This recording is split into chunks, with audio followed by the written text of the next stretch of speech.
That's right, Peak Zero is back, baby. Step aside from Mushoku Tensei DDR, go back home, Konosuba Season 3. Subaru is back to reclaim his throne and he is stronger than ever. From the animation quality to the world building to the appearance of Andrew Tate himself, ReZero Season 3 is a banger and everyone agrees. I have never seen Lolly Lives Matter and a Swiftie agree on anything, but that's how goated the show is. But you know, flashy animation, character growth, and waifus, we've seen all that, so what makes ReZero 3 so special? Well, first we have to remind ourselves what the last two ones were about, cause yeah, white folks, they definitely take their time to cook.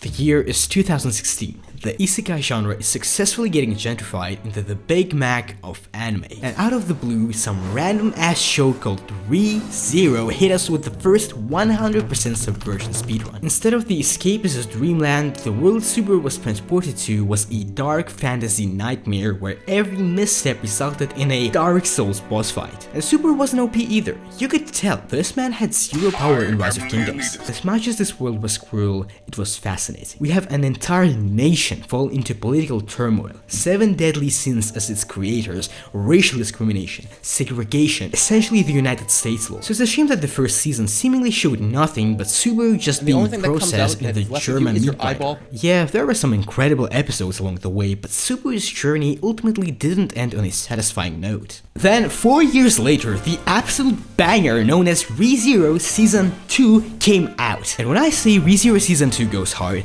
I mean it makes me hard. Oh my god. Oh, hey, yo, stop that, stop it! We saw Betty, Emilia, Otto, Roosevelt, Subaru, and everyone around them stand up and confront their inner problems head on. It was a training arc where the criterion for passing was accepting past traumas. This isn't something you expect from a show where this guy is the lead. Ultimately, by learning to rely on each other, the characters came out much more refined versions of themselves. Now, friendship and love weren't the rose-tinted explosive diarrhea that immediately got all of their trauma out of the system, but the healing process had definitely begun. Now, if you take the first 2 seasons and put them right next to each other, it'll be like comparing a unicycle to a Tesla Cybertruck. I mean, yeah, both got wheels, but one clearly bodies the other. While Season 1 gripped most viewers with action and edginess, Season 2's most impactful moments were nothing but yapping. The truth? Season 1 was always meant to be just an introduction. It also had to cover arguably the weakest arcs of the story, and that's how you got a 25 episode long prologue. Now, it did set up the main points of growth and had a lot of scenes that hinted at who Subaru really was, and yes, it also had 2 absolute masterpiece episodes, one of which was straight up yapping. It wasn't very clear what the show intended to say. Now, Season 2 was the one that started the journey of dealing with self-hatred, doubt, and burnout. And so this brings us to Season 3. Why do I think it's better than the season that has some of the best episodes in anime and a season that grips you for multiple episodes at a time with nothing but dialogue? Well, Season 3 is like someone played Sims with the previous seasons and made a baby that inherited the best parts of both. Check this out. In the first season, Subaru defended a single household. In the second, a village. This time around, he's protecting an entire city against 4 cultists. It took half the cast to take down a single one, and there are 4 of them. The whole situation is less stable than the crypto market. So of course, eventually it starts going downhill further and further, and just when you think that we hit the rock bottom, the situation somehow gets worse and worse. And at a certain point, you're just left sitting there thinking, what anime bullshit will Subaru get out of his ass to solve all of... Oh, Reinhardt. Yeah, Reinhardt makes sense. Okay, so this is everything Season 1 stood for, but at the same time, if you slow down in the middle of all the action, you can really start to see the influence working on Season 2 had on the author and the production team. In every single scene, you get to see character subtleties and backstories shine through. And while nobody gets an entire episode dedicated to themselves, the show compensates for this by completely cutting out the apology and making every word and facial expression say something meaningful. So no matter whether the characters gets 2 lines of dialogue or a spin-off series, all of them get believable flaws, problems, and motivations, and it's impressive because when I say all of them, I mean All of them! Season 3 brings back nearly every character introduced in the series and then some more. In the same season, we are reminded of the creature that attacked Subaru in episode 1 and introduced to a shape-shifting dragon, Tutankhamun's wife, a 5th grader who just hit puberty, and an average isekai protagonist on his way to make the smallest harem. Yet you can see that all characters, even secondary ones, clearly present some idea and are driven by it.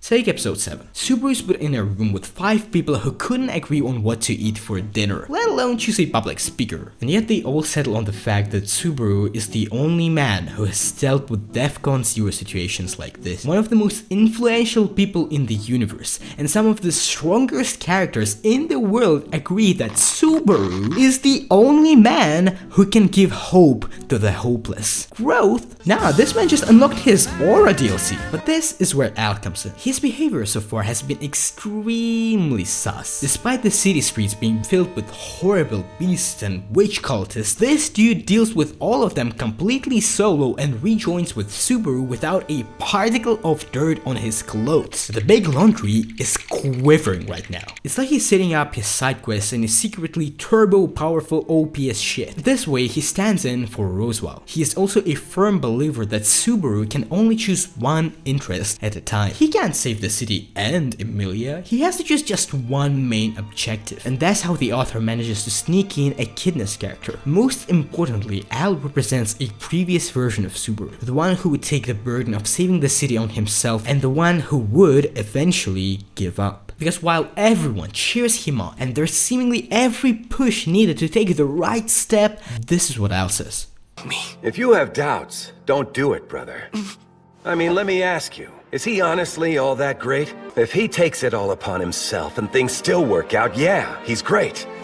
But most people couldn't handle having this burden heaped on their shoulders. I sure couldn't. Aldebaran must have dealt with something similar. Al has taken on too much by himself and has not been able to carry that burden, so he immediately gives up.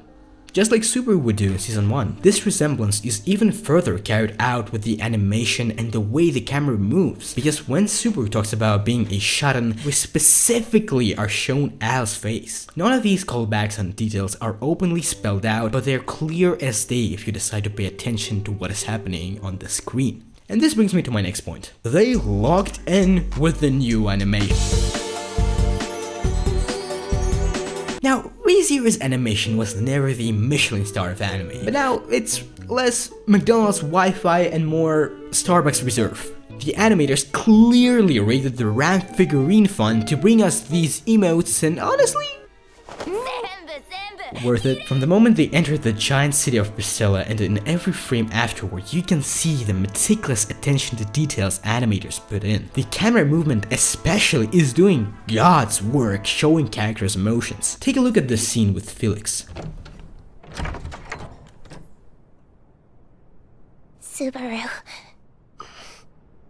Be careful. Don't let her push herself. By the way we're introduced, starting off at the level of his chest and noticing the bloodstains went this high, we can already tell that the treatment, it's probably not really helpful. Once I get into the ribs, then no! But as the camera moves up, we immediately shift focus. We see that even his face and hair are covered with blood. His tears are barely clinging onto his eyelids. That's how we know that things have really gone awry. Who really cares about surviving patients? It's all about quantity over quality. That's it. Okay, Think about what they just did here. With this one scene, we'll learn that Felix also hates himself. He became a healer to be able to protect people he cares about the most, putting his heart and soul into his work, because their lives clearly worth more than his. And it lines up perfectly with what we already known about this dude. The blood and the subtleties of facial expressions and dialogue help us understand what this season is. It's a midterm exam. Every character, including Subaru, proves who they are right now. We peek into their past that shaped them, the troubling present they need to overcome, and the worrying future if they fail to resolve their inner problems. Each character struggles with their own problems on their plate, and on top of that, they have to defeat the strongest enemies so far. But ultimately, all of them solidify their growth or begin their journey of learning and accepting themselves.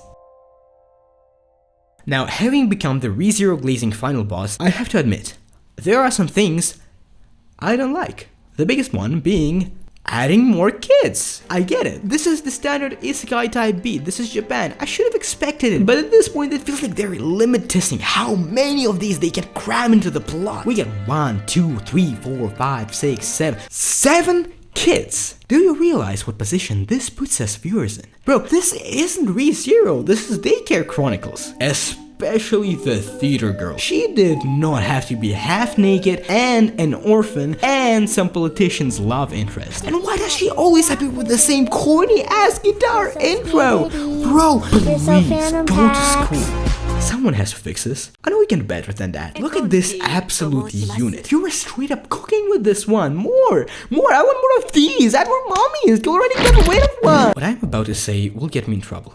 Re:Zero openings are usually peak. You know, the openings even have a consistent naming motive. Redo, realize, reweave.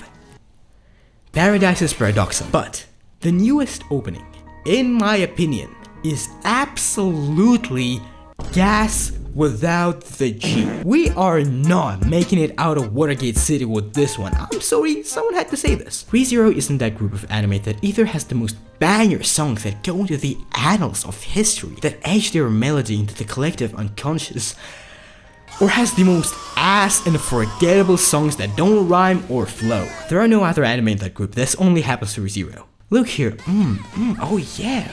Opening 1, straight up S tier material. Oh, look at how it's edited like an AMV. Oh god, this bangs. S tier. Oh god damn, what a sick ass intro. S tier. Yo, we making it out of the century with this one. This is what Beethoven would make if he was a good musician.